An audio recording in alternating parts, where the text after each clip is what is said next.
نہیں دیکھیں، میں یہ گزارش کروں کہ اس کا معاملہ میں نے یہ کہا کہ جو فورسز ہیں ان کے انٹرنل ڈسپلن کے ساتھ ہے، یہ ان کے اندر جو ہے ہمیں دیکھنا چاہیے تھا، اتنی سرعت سے یہ قانون سازی نہیں کرنی چاہیے تھی، اور جو اس کا مقصد ہے وہ ہمارے سامنے واضح ہونا چاہیے۔ ایک دن میں اس نوعیت کے 3 قانون پاس کر دینا کسی طرح بھی میں سمجھتا ہوں قانون سازی کی جو روایات ہیں ان کے مطابق نہیں ہے۔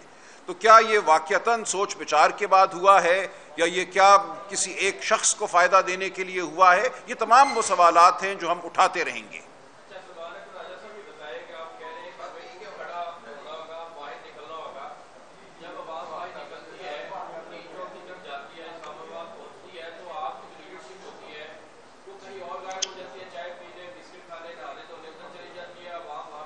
نہیں ایسے نہیں ہے، دیکھیں میں عرض کروں دیکھیں، عوام کا باہر نکلنا یہ نہیں ہوتا۔ عوام تب باہر نکلتی ہے جب عوام اپنے اندر وہ طاقت پاتی ہے، وہ غصہ پاتی ہے، جو ہم نے بنگلہ دیش میں دیکھا، جو ہم نے مصر میں دیکھا، جو ہم نے سری لنکا میں دیکھا۔ اس وقت یہ ہو رہا ہے کہ بہت سے لوگ یہ سمجھتے ہیں کہ سیاسی جد و جہد، سیاسی مزاحمت جو ہے ٹی وی پہ کوئی دیکھنے والی چیز ہے۔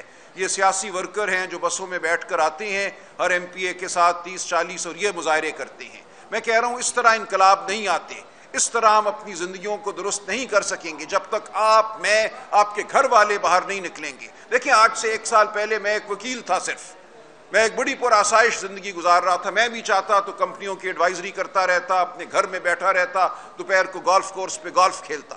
آج میں دوڑتا پھرتا ہوں، میرے اوپر دہشت گردی کے لاتعداد مقدمے بن چکے ہیں۔ میں آپ کے سامنے بیٹھا ہوں، آج مجھ پر مزید مقدمے بنیں گے، میں آپ کو یقین دلاتا ہوں۔ تو یہ فیصلہ تھا جو میں نے کیا، جو ہم سب کو کرنا ہوگا کہ ہم اپنی زندگیوں کو بدلیں گے۔ جن گھروندوں میں ہم چھپ کر بیٹھے ہوئے ہیں ان گھروندوں سے ہم باہر نکلیں گے۔ جب ہم سب باہر نکلیں گے تو یہ ملک آپ دیکھیں گے بدل جائے گا۔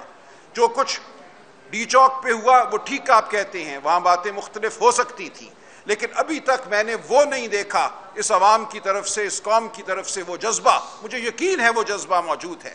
8 فروری کو جس طرح ووٹ ڈالا اس قوم نے، اس نے اس جذبے کا اظہار کیا۔ ووٹ ڈالنا ایک آئینی فریضہ تھا، ایک شرافت کا تقاضا تھا۔ ہمیں اب اس کو آگے لے کر بڑھنا ہے۔ سڑکیں ہماری منتظر ہیں، اس قوم کی منتظر ہیں، صرف ان سیاسی ورکرز کی نہیں جن کو ہم بسوں میں، ویگنوں میں بٹھا کر لاتے ہیں۔ پوری قوم کو باہر نکلنا ہوگا۔